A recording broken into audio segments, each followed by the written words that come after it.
যে সিগারেটের জন্য যে আমরা আন্দোলন করতেছি, এই আন্দোলনটা সিগারেটের জন্য না করে আমাদের যেসব পণ্যের দাম বেড়ে গেছে, প্রয়োজনীয় পণ্যের দাম বেড়ে গেছে, ওইসব পণ্যের জন্য আমাদের আন্দোলন করা উচিত। তাই বলতেছি যুবকরা, তোমাদেরকে উদ্দেশ্য করে বলতেছি, তোমরা যে বর্তমান বাজারে সিগারেটের দাম বাড়ার জন্য আন্দোলন করতেছ, 6 টাকা সিগারেট 8 টাকা হয়েছে, 10 টাকা সিগারেট 12 টাকা হয়েছে, কারণ তোমরা মাঠে আন্দোলন করতেছ। এই আন্দোলন করা কি তোমাদের ঠিক হচ্ছে?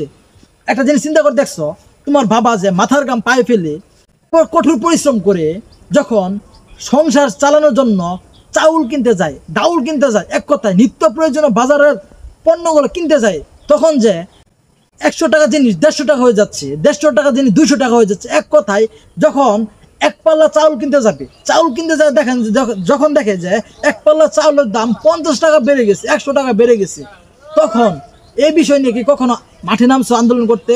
কখনো মাঠে নামে নাই। কিন্তু তোমরা নিকৃষ্ট একটা জিনিস, যে জিনিস খাওয়া হারাম, এমনকি তোমাদের স্বাস্থ্যের জন্য খুবই ক্ষতিকর, তোমাদের জীবনকে ক্যান্সারের দিকে ঝুঁকে দিচ্ছে, ওই সব বিষয় নিয়ে ওই সব জিনিসের জন্য তোমরা কি করতেছো? মাঠে নামছো, আন্দোলন করতেছো। কিন্তু যে জিনিসটা তোমাদের খাইতেই হবে, না খাইলে তোমাদের জীবন বাঁচবে না, ওই জিনিসটার জন্য কখনো কি আন্দোলন করছো? কখনো আন্দোলন করো নাই। একটা জিনিস ঠান্ডা মাথায় দৃঢ় স্বস্তিতে চিন্তা করে দেখো, তোমাদের কিন্তু এইসব বিষয় নিয়ে আন্দোলন করা ঠিক না। পারলে আমাদের যে সব পণ্যের দাম বেড়ে গেছে, ওই সব বিষয় নিয়ে মাঠে নামো, আন্দোলন করো। তাহলে আশা করি বর্তমান সরকার ওই সব বিষয়ের দামগুলা কমানোর জন্য চেষ্টা করবে। সামর্থ্য অনুযায়ী আমরা যে যাই পারি, যেই কথা বলতে পারি, যা কিছু নিয়ে পারি, মাঠে নামি বলি যে এই জিনিসের দাম কেন বাড়ছে।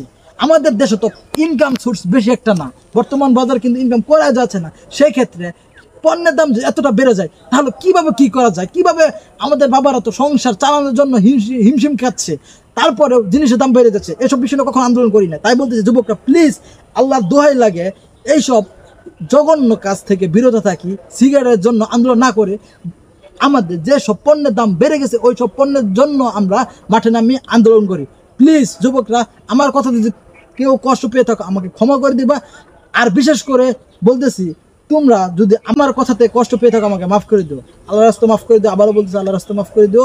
প্লিজ আমার এই ভিডিওটি যদি ভালো লাগে থাকে, লাইক, কমেন্ট ও শেয়ার করে দাও, বেশি বেশি শেয়ার করে দাও, যাতে প্রত্যেকটা মানুষ এই বিষয়টা জানতে পারে, বুঝতে পারে, দেখতে পারে, আর সকলকে উপদেশ দিতে পারে। না, আসলে ছেলেটি কথা সঠিক বলেছে যে সিগারেটের জন্য যে আমরা আন্দোলন করতেছি, এই আন্দোলনটা সিগারেটের জন্য না করে আমাদের যেসব পণ্যের দাম বেড়ে গেছে, প্রয়োজনীয় পণ্যের দাম বেড়ে গেছে, ওইসব পণ্যের জন্য আমাদের আন্দোলন করা উচিত।